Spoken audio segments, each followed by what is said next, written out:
Have you ever sat in an orthodontist chair and just felt completely lost? They start throwing around all these complicated terms, and you're just nodding along, hoping you'll figure it out later. Well, today, we're going to crack that code. We're going to learn the secret language of your smile. Right? You've heard these words: overbite, overjet, crossbite. What on earth do they even mean? They sound super technical, but really, they're just specific ways of describing how teeth are supposed to line up, or, how they don't. And by the time we're done here, you'll know exactly what your orthodontist is talking about. So let's start with the big one, the word that kind of covers it all: malocclusion. It sounds a little scary, doesn't it? But all it means is that the teeth aren't fitting together perfectly. It's the official technical term for any kind of misalignment in your bite. That's it. To make this all make sense, we're going to tackle it in 3 simple steps. Think of it like using the zoom on a camera. First, we're going to zoom all the way in and look at just a single tooth. Then we'll zoom out a little to see the bigger picture, how the top and bottom rows of teeth work together. And finally, we'll zoom all the way out to look at the foundation, the jawbones themselves. Okay, let's dive into level 1. We're zoomed all the way in, focusing on just a single tooth. And you'd be surprised how many ways one little tooth can be out of whack. So the first big difference we need to understand is this. Is the tooth just tilted, or has it actually moved? Inclination is kind of like the Leaning Tower of Pisa. The base is in the right spot, but the tooth itself is leaning. Displacement is different. That means the entire tooth, root and all, has shifted away from where it's supposed to be. All right, so if a tooth has moved, where did it go? We use some simple directional terms for this. If it's pushed out toward your lips or cheeks, that's called labial or buccal. If it's pushed inward, back toward your tongue, we call that lingual. See? It's just outward or inward. We can also talk about where it is along the curve of your jaw. For this, we need a landmark, the midline. Just imagine a line running right down the middle of your face, between your 2 front teeth.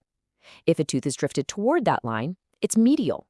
If it's drifted away from that line, toward the back of your mouth, that's distal. And what about the up and down dimension? Well, if a tooth hasn't quite come in all the way, and it's sitting too low to meet the other teeth, that's infraocclusion. The opposite is superocclusion. That's when a tooth has grown out too far past the bite line. Basically, it's either too short or too tall for the rest of the group.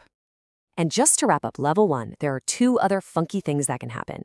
Rotation is pretty self-explanatory. The tooth is twisted around.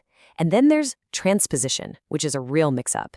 This is when 2 teeth literally swap places, like a canine deciding to grow where an incisor should be. Wild, right? Now, one last thing here. You might hear another set of names for these same things. A guy named Lischer came up with a system where he just added version to the end of the term. So mesial becomes mesioversion, lingual becomes lingoversion. It's the exact same concept, just a slightly different name. So don't let it throw you. Okay, fantastic. We've mastered the single tooth. Now it's time to zoom out to level 2. We're going to look at how the entire top and bottom rows of teeth, the arches, fit together. And we're going to think about it in 3D. And this is the real secret to making sense of it all. Pretty much every single term we're about to talk about, overbite, crossbite, you name it, can be understood by looking at your bite in just 3 simple dimensions. And here they are. First, we have the front-to-back relationship. Second, we have the side-to-side relationship. And third, we have the up and down or vertical relationship. Let's break down each one. So our first front-to-back issue is called overjet. And the key thing to get here is that it's all about horizontal distance. It's not about overlap. It's literally the gap you could measure between the front of your bottom teeth and the back of your top teeth. So what if that front-to-back relationship is backward? Well, that's what we call an anterior crossbite. Instead of the top teeth sitting just in front of the bottom ones, they're actually tucked behind them when you bite down. Okay, moving on to our second dimension, side to side. A posterior crossbite is what happens when your top arch is too narrow. Think of it like a lid on a box. The top teeth are supposed to fit just slightly over the outside of the bottom teeth. With a crossbite, they fall inside the box instead. And then you've got a more extreme version of that side-to-side problem called a scissor bite. This is where the difference in width is so big that the bottom teeth bite completely on the inside of the top teeth.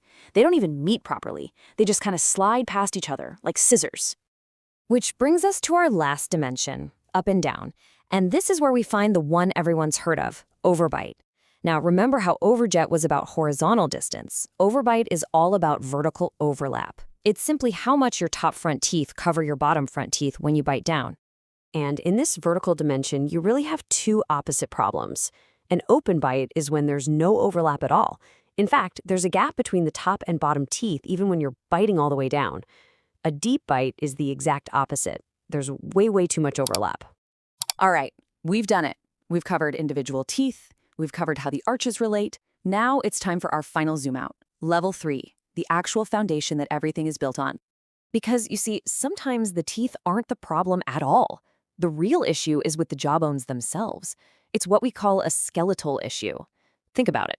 If you build a house on a crooked foundation, the walls are never going to line up, right? It's the exact same idea here. If the jaws don't align, the teeth don't stand a chance. And there you have it. You've just put together a complete diagnostic toolkit.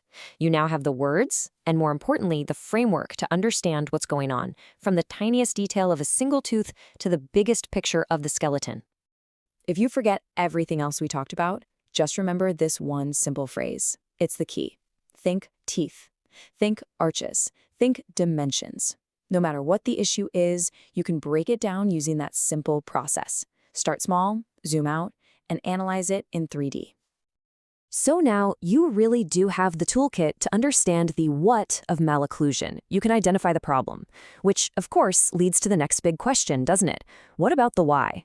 What causes all these things in the first place? Well, that is an excellent question and a topic for another day. Thanks for tuning in.